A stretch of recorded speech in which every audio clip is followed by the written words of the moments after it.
The two leading candidates for Honolulu mayor are running TV ads that look and sound pretty similar. But a political analyst says Kirk Caldwell needs to change his message so he can catch up to Peter Carlisle.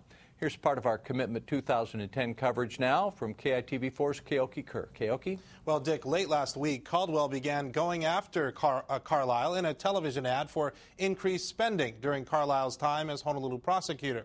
But for weeks before that, both of their television ads were pretty tame.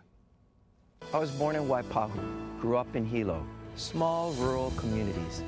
Even though Kirk Caldwell has been acting mayor for the last 6 weeks, a recent poll found he had the support of just 25% of voters, roughly half as much support as Peter Carlisle, who's polling at 49% of the vote.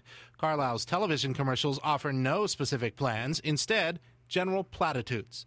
Reduce the debt burden, reduce on top of that the inefficiencies that exist, and look for new ways of doing things. You can't just do things the way we're doing them now. We can't spend our lives in a bureaucracy. Caldwell's ads have tried to introduce him to Oahu voters. He's been managing director under former Mayor Mufi Hanneman since January of 2009, but lacks the name recognition of Carlisle, who's been city prosecutor for 13 years. If you look at the two pairs of ads, two sets, they're much more alike than they are different. They both are sort of generic, get out a sense of competence.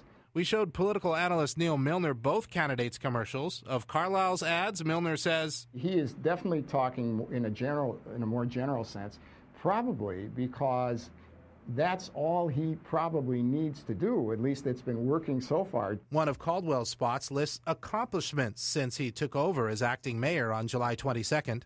Taking on homelessness, fixing up parks like Hanauma Bay, balancing the budget. He's tough on spending. In fact, Caldwell was not yet mayor when his former boss, Hanneman, signed the most recent budget in June.